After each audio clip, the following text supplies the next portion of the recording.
শ্রীমদ্ ভগবদ্ গীতা একাদশ অধ্যায়। আমরা আজকে একাদশ অধ্যায়ের ৩৫ নম্বর শ্লোক থেকে পাঠ করব। এর আগে আমরা ৩৪ নম্বর শ্লোক পর্যন্ত পাঠ করেছিলাম। আজকে আমরা ৩৫ থেকে শেষ পর্যন্ত এই অধ্যায়টির প্রথম আবৃত্তি করব। বসুদেব সুতং দেবম কংস চানুরমর্দনম দেবকী পরমানন্দম কৃষ্ণং বন্দে জগদ্গুরুম। বিশ্বরূপ দর্শন যোগ একাদশ অধ্যায়। সঞ্জয় উবাচ এতচ্ছ্রুত্বা বচनं কেশবস্য কৃতাঞ্জলির্বেপমানः কিरीटी নমস্কৃत्वा ভূয় এবাহ কৃষ্ণं সগদ্গদं ভীতভীতः প্रणम्यः। अर्जुन उवाच स्थाने ऋषिकेश तव प्रकृत्या जगत्प्रेष्यत्यनुरज्यते च रक्षांसि भीतानि दिशो द्रवन्ति सर्वे नमस्यन्ति च सिद्धसङ्गः। कस्माच्च तेन नमिरन्महात्मन् गरीयसे ब्रह्मण्यप्यधिकर्त्रे अनन्तदेवेश जगन्निवास तमक्षरं सदसत्तत्परं यत् तमादिदेवः पुरुषः पुराण तमस्य विश्वस्य परं निधानं वेत्तासि विद्यां च परं च धाम त्वया ततं विश्वमनन्तरूप। वायुर्जमोऽग्निवरुणः शशाङ्कः प्रजापतिस्त्वं प्रपितामहश्च नमो नमस्ते अस्तु सहस्रकृत्वा पुनश्च भूयोऽपि नमो नमस्ते। नमः पुरस्तात् अथ पृष्ठतस्ते नमस्तु ते सर्वत एव सर्व अनन्तवीर्यामितविक्रमस्त्वं सर्वं समाप्नोषि ततोऽसि सर्वः। सखेति मत्वा प्रसभं यदुक्तं हे कृष्ण हे जादव हे सखेति अजानता महिमानं तवेदं मया प्रमादात् प्रणयेन वापि यच्चावहासार्थमसत्कृतोऽसि विहारसज्जासनभोजनेषु एकोऽथवाप्युच्युतो तत्समक्षम् एकोऽथवापि अच्युतसमक्षं तत्क्षामये त्वामहाप्रमेयं पितासि लोकस्य चराचरस्य तमस्य पूज्यस्य गुरुर्गरीयान् न तत्समोऽस्त्यभिधिको कुतोऽन्य लोकत्रयेऽप्यप्रतिमा प्रभाव। तस्मात् प्रणम्य प्रणिधाय कायं प्रसादये त्वामहमीशमिड्यं पितेव पुत्रस्य सखेव सखु प्रियप्रियारारसिदेव सोढुम्। अदृष्टपूर्वं ऋषितोऽस्मि दृष्ट्वा भयेन च प्रभुतितं मनो मे तदेव मे दर्शय देवरूपं प्रसीद देवेश जगन्निवास। किरीटिनं गदिनं चक्रहस्तम् इच्छामि त्वां द्रष्टुमहं तथैव तेनैव रूपेण चतुर्भुजेन सहस्रबाहो भव विश्वमूर्ते। श्रीभगवानुवाच मया प्रसन्नेन तवार्जुनेदं रूपं परं दर्शितमात्मयोगात् तेजोमयं विश्वमनन्तमाद्यं जन्मे तदन्येन न दृष्टपूर्वं न वेदयज्ञाध्ययनेन दानैर्न च क्रियाभिर्न तपोभिरुग्रैः एवं रूपशक्यहं निलोके द्रष्टुं तदन्येन कुरु प्रवीर। मा ते वथा मा च विमूढभावो दृष्ट्वा रूपं घोरमिद्रिं ममेदं व्यपेतभिप्रीतमना पुनस्त्वं तदेव मे रूपमिदं प्रपश्य। संजय उवाच इत्तुर्जुनं वासुदेवस्ततुक्त्वा स्वकं रूपं दर्शयामास भूयः आश्वासयामास च भीतमेनं भूत्वा पुनः सौम्यवपुर्महात्मा। अर्जुन उवाच दृष्ट्वेदं मानुषं रूपं तव सौम्यं जनार्दन इदानीमस्मि संवृत्य सचेतः प्रकृतिं गतः। श्रीभगवानुवाच सुदुर्दशमिदं रूपं दृष्टवानसि जन्मम देवाप्यसपुरूपस्य नित्यं दर्शनकाङ्क्षिणः। नाहं वेदैर्न तपसा न दानेन न च जया शक्य एवं विदो द्रष्टुं दृष्टवानसि मां यथा। भक्त्या तनन्वया शक्य अहं एवं विदोऽर्जुन ज्ञातुं द्रष्टुं च तत्त्वेन प्रवेष्टुं च परन्तप। मत्कर्म कृत् मत्परमो मद्भक्तः संगवर्जितः निर्वैरः सर्वभूतेषु यः स मामेति पाण्डव। इति श्रीमहाभारते शतसहस्रां संहितायां वैयासिक्यां भीष्मपर्वणि श्रीमद्भगवद्गीतासु उपनिषत्सु ब्रह्मविद्यायां योगशास्त्रे श्रीकृष्णार्जुनसंवादे विश्वरूपदर्शन योगो नाम एकादशाध्यायः।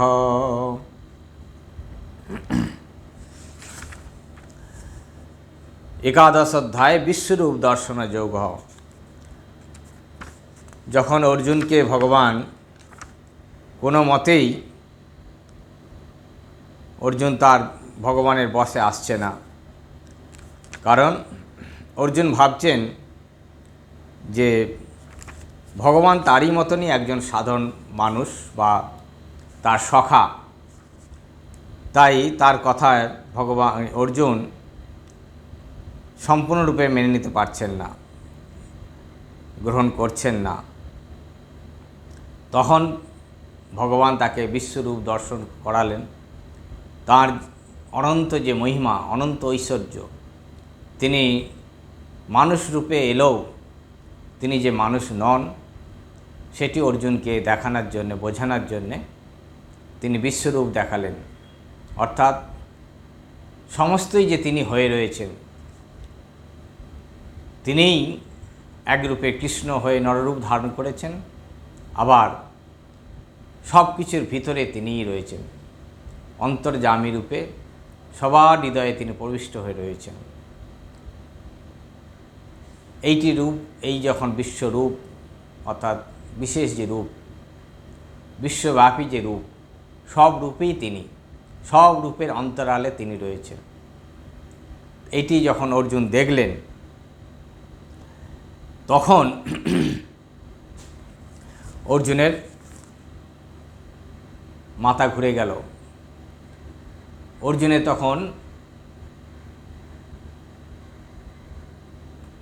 তখন দিব্য দৃষ্টি হলো। অর্থাৎ এতক্ষণ যেভাবে অর্জুন তাকে ভেবেছিলেন সম্পূর্ণ পাল্টে গেলেন। যে আমি কাকে দেখছি, তিনি তো আমার সখা নন, তিনি তো সাধারণ মানুষ, মানবধারী মানুষ নন। তার এই যে বিশ্বব্যাপী যে রূপ, সেইটি দেখে অর্জুন ভয় পেয়ে গেলেন, আর তিনি সেটি সহ্য করতে পারলেন না। তাই তখন বারবার ভগবানের কাছে প্রার্থনা জানাচ্ছে, হে সখেতি সখেতি মত্ত্বা অপশমং যদুক্তম, হে কৃষ্ণ হে যাদব হে সখেতি অজানতা মহিমানং তবেদং ময়া প্রমাদাত প্রণয়েন বাপি। হে সখা, তোমার যে এই রূপ, আমি অজ্ঞ বালকের মতো না জেনে তোমায় কত অপমান করেছি, কত কষ্ট দিয়েছি, সাধারণ ভেবেছি, তাই তুমি আমায় ক্ষমা করো। তোমার মহিমা আমি না জেনে তোমাকে আমি আমারই মতন একজন মানব ভেবে আমার অন্যায় আচরণ তোমার সাথে অনেক কিছু করেছি, তুমি আমায় ক্ষমা করো। কারণ তুমি হলেন পিতাসি লোকস্য চরাচরস্য তমস্য পূজ্যস্য গুরুর্গরিয়ান ন তৎসম অস্তি অভ্যুদক কুতো অন্য লোকত্রয়ে অপি অপ্রতিম প্রভাব। হে তুমি সকলের পিতা, সমস্ত চরাচরের পিতা, সবার তুমি পূজনীয়, সবার তুমি শ্রেষ্ঠ, তোমার সমান আর কেউ নেই পৃথিবীতে। এই লোকত্রয়ে স্বর্গ মর্ত্য পাতাল সমস্ত জগতের তুমি পতি, সমস্ত জগতের তুমি শ্রেষ্ঠ ব্যক্তি, শ্রেষ্ঠ তুমি। তোমার মহিমা অপ্রতিম, তোমার মহিমা তুমি, তোমার সমান সমতুল্য পৃথিবীতে, জগতে, ত্রিভুবনে কেউ কোথাও নেই। তাই তস্মাৎ প্রণম্য প্রণিধায় কায়ং প্রসাদয়তাম অহম ঈশমিড্যম পিতেব পুত্রস্য সখেব সখ্যু প্রিয় প্রিয়াহর্ষি দেব সৌঢুম। তুমি আমাকে কতভাবে সহ্য করেছ, তুমি আমার প্রণম্য, তোমাকে, তোমার প্রসন্নতায় আমার সকল শান্তি হবে। তুমি আমায় পুত্রভাবে, সখাভাবে আমায় মার্জনা করো। এইভাবে অর্জুন বারবার ভগবানের কাছে ক্ষমা প্রার্থনা করছেন।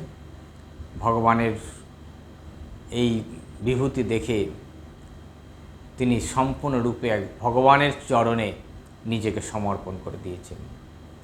ভগবানের পায়ে লুটিয়ে পড়লেন যে আমি কি করেছি, না জেনে না বুঝে কার সাথে কি ব্যবহার করেছি। বুঝে দৃষ্ট্বেদং মানুষং রূপম তব সৌম্যম জনার্দন। অর্জুন বলছেন ইদানাইমস্মি সংবৃত সচেতা প্রকৃতিগতঃ। এই মানুষ রূপ দেখে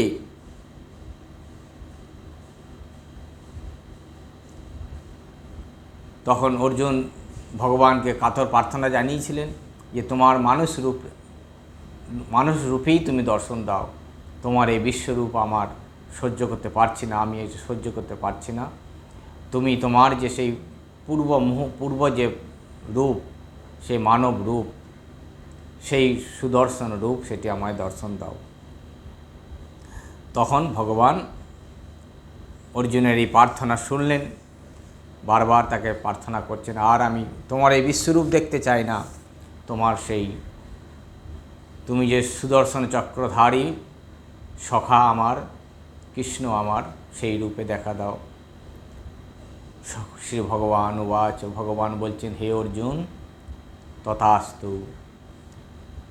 আর সুদুর্দর্শমিদম রূপম দৃষ্টবানসি জন্মম দেবা অপ্যস্য রূপস্য নিত্যম দর্শন কাঙ্ক্ষিণঃ। আর তুমি এই যে রূপ দেখলে এতক্ষণ, এই রূপ দেখার জন্যে দেবতা, অপ্সরা, মণি ঋষিরা যুগ যুগান্তর ধরে তারা তপস্যা করছে। তারা সহজে দেখতে পায় না এই যে রূপ তুমি যেটা এতক্ষণ দর্শন করলে। না হং বেদৈর ন তপস্যা ন দানে ন চেজ্জয়া শক্য এবং বিদ দ্রষ্টুম দৃষ্টবান সীমাং যথা। যে এই যে আমার যে রূপ তুমি দেখলে, বিশ্বরূপ, আমি মানব নই। এই মানবের অন্তরালে যে দেবত্ব রয়েছে, যে ঈশ্বরত্ব, আমি ঈশ্বর, আমি সেই ঈশ্বরের যে রূপ তুমি দর্শন করলে, এটি কোনোভাবেই কেউ দর্শন পায় না যদি আমি তাকে কৃপা না করি। আমার কৃপা ছাড়া কেউ এটি সামর্থ্য হয় না এই রূপ দেখতে। তুমি মহাভাগ্যবান, তাই তুমি এই রূপ দর্শন করেছ। কারণ ন বেদৈর ন তপসা ন দানে ন চেজ্জয়া। দানের দ্বারা, বহু দান, বহু তপস্যা, যজ্ঞ, বহু বেদোধ্যায়ন, শাস্ত্রপাঠ কোনোভাবেই আমাকে পাওয়া যায় না, পেতে পারে না যদি আমি তাদের কৃপা না করি।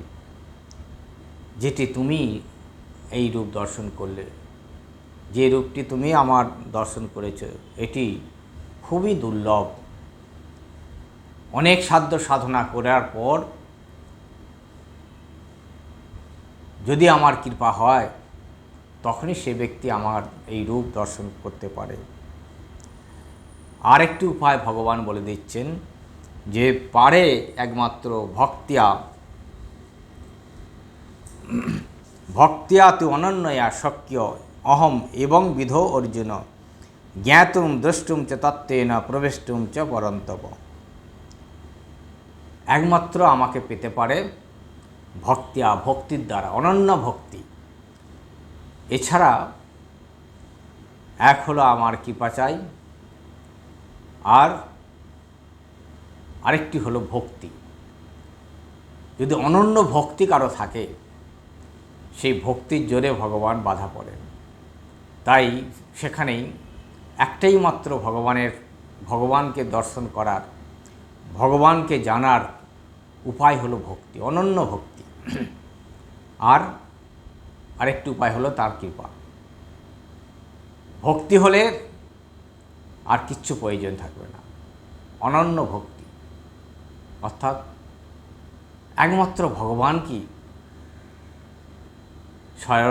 শয়নে স্বপনে নিদ্রায় জাগরণে তাকে চিন্তা করা, তাকেই সর্বস্ব ভাবা, তুমি না তো সর্বস্ব আমার। এইটি হলো আরেকটি উপায়। ভগবানের কৃপা হলে, ভগবান যাকে কৃপা করেন তিনি দর্শন করতে পারেন, তার স্বরূপ জানতে পারেন। অনেক ধ্যান, অনেক তপস্যা, বেদোধ্যয়ন, যজ্ঞ, যাগ, কর্ম যাই কিছু করুক, তারপরে হলো ভগবানের কৃপা। এত কিছু করার পরেও ভগবানের কৃপা চাই।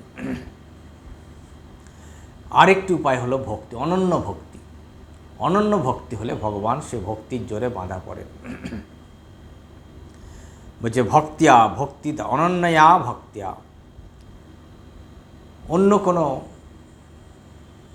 বস্তুতে ভক্তি থাকবে না, অন্য কোনো কিচ্ছু চাইতে পারবে না।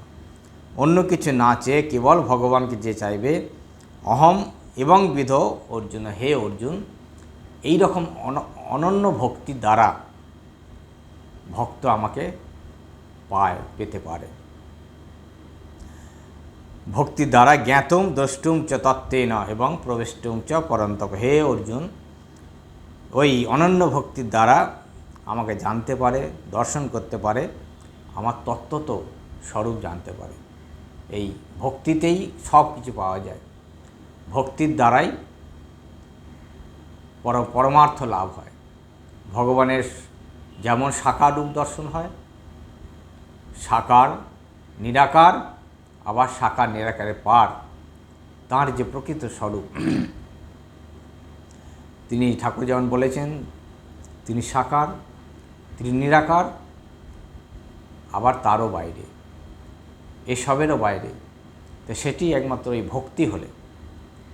তাই আমাদের ভগবান এই মন্ত্রটি জানিয়ে দিলেন যে ভগবান একমাত্র ভক্তি করো, অনন্য ভক্তি, আর কিচ্ছু চাইবে না। ঠাকুর মাকে কেবল শুধু তোমাকে চাই। যতই আমার দুঃখ আসুক, কষ্ট আসুক, বিপদ আসুক, কেবল যদি ঠাকুরকে মাকে অনন্য ভক্তি হয়, তাঁরই চরণে যদি শরণ নিতে পারি, শরণাগত শরণাগত শরণাগত, তুমি দুঃখে রাখো, সুখে রাখো, কষ্টে রাখো, বিপদ আসুক, ঝঞ্ঝা আসুক, শরীর থাক আর যাক, একমাত্র তুমিই আমার আশ্রয়। তমেব শরণং মম দীনবন্ধু, একমাত্র তুমিই আমার শরণ, তোমার চরণেই আমার একমাত্র গতি। এইটি হলো ভগবানকে জানার, ভগবানকে পাওয়ার বা ভগবত আনন্দ লাভ করার প্রধান উপায়।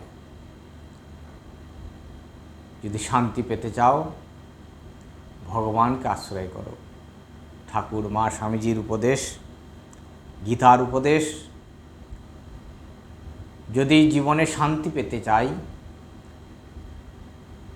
তাহলে একমাত্র কর্তব্য হলো ভগবানকে আশ্রয় করা, ভগবানের চরণে নিজেকে সমর্পণ করা, ভগবানকে ভালোবাসা। ভগবানই একমাত্র আপনার, এবং সব কিছু বিপদে সুখে দুঃখে তাঁরই শরণাপন্ন নেওয়া। যতক্ষণ আমার কর্তব্য আছে, সংসার আছে, সব কিছু বজায় রেখেই, সব কিছু যে কর্তব্য পালন করেও যদি আমি ভগবানের চরণে শরণ নিতে পারি। তাই বলছেন মৎ কর্মকৃত মৎ পরম মৎ ভক্ত সঙ্গ বর্জিত নির্বৈর সর্বভূতেষু য স মামেতি পাণ্ডব।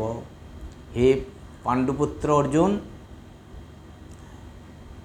তুমি যদি এখন যে অবস্থায় তুমি থাকো, যারা যেখানে যে রয়েছে সেখান থেকেই সে আমার কাছে উঠে আসবে বা আমার দিকে আগাবে।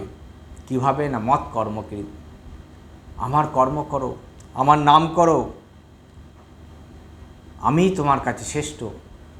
যা কিছু করছো আমাকে ভাবো, আমাকে ছেড়ে নয়, আমাকে ধরে সংসার করো। আর আমার ভক্ত হও, মদ ভক্ত, আর কারো ভক্ত নয়, একমাত্র ভগবানের ভক্ত হও। ভগবান সর্ব অন্তর্যামী, যিনি সর্বশক্তিমান, যিনি ঈশ্বর আমাদের ভগবান শ্রীরামকৃষ্ণ, তাকে আশ্রয় করে তাঁর ভক্ত হয়ে সবসময় তাকেই চিন্তা করো, সঙ্গবর্জিত হয়ে, আসক্তি ত্যাগ করে। সঙ্গ মানে আসক্তি, আসক্তি ত্যাগ করে, অর্থাৎ কোনো সংসারে কোনো জিনিসের প্রতি আসক্তি থাকবে না। আসক্তি হতো আমি আমার বোধ না রেখে, সংসারে কোনোটাই আমার নয়, একমাত্র ভগবানই আমার, আর কোনো কিছু আমার নয়। এইটি যদি আমরা করতে পারি, সঙ্গবর্জিত অর্থাৎ আসক্তি ত্যাগ করে অনাসক্তিভাবে সংসারে থাকো, আমি আমার বোধ না রেখে, আসক্তি না হয়। ঠাকুর যেমন বলছেন, সংসারে থাকো দাসীর মতো, সবাই জানবে তুমি তোমার খুব আপনার লোক, তারা জানবে তুমি তাদের খুব ভালোবাসো, কিন্তু মনে মনে জানবে একমাত্র আপনার হলেন ঠাকুর। এরা সত্যিকারের আপনার নয়, ভগবানই হলেন আপনার, ঠাকুরই হলেন আপনার। আর কিনা নির্বৈরা সর্বভূতেষু, কারো প্রতি বৈরী ভাব রাখবে না, সমস্ত ভূতে বিদ্বেষ শূন্য হয়ে, শত্রুতা না রেখে, যেইভাবে সংসারে জীবনযাপন করতে পারে, স মাম এতি, সে আমাকেই প্রাপ্ত হয়। সংসারে থাকো কিন্তু আমাকে আশ্রয় করে থাকো, আমাকে ধরে যদি তুমি সংসার করতে পারো, তাহলে শেষকালে তুমি আমাকেই পাবে। এটি হলো ভগবানের উপদেশ।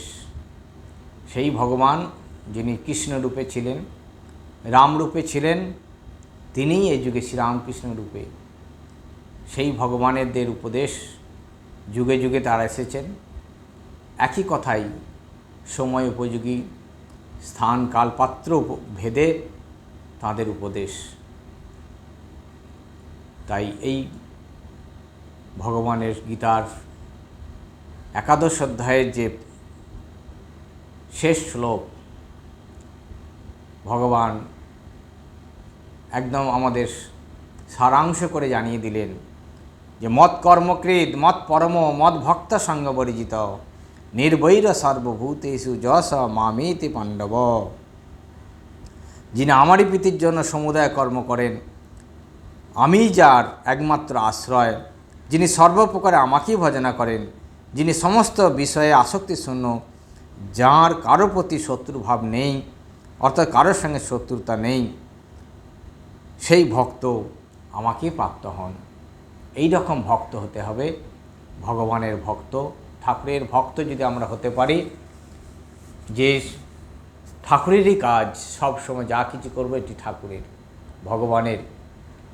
আর ভগবানই হলেন আমার শ্রেষ্ঠ পরম আশ্রয়, তিনিই আমার কাছে সর্বশ্রেষ্ঠ।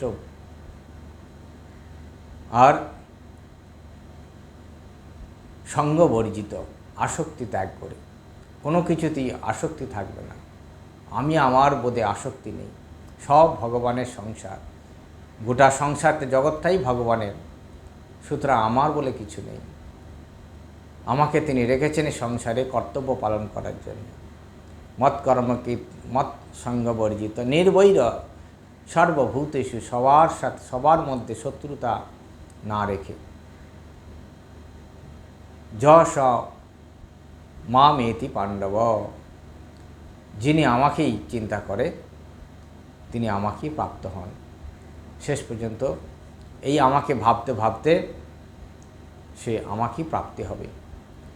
যখন অন্তিমকাল যদি সারা জীবন আমরা অভ্যাস করতে থাকি ভগবানই একমাত্র আমার শ্রেষ্ঠ বস্তু, ভগবানই একমাত্র আমার আশ্রয়, ঠাকুরই একমাত্র আমার আপনজন, ঠাকুরকে ভাবতে ভাবতে সংসারে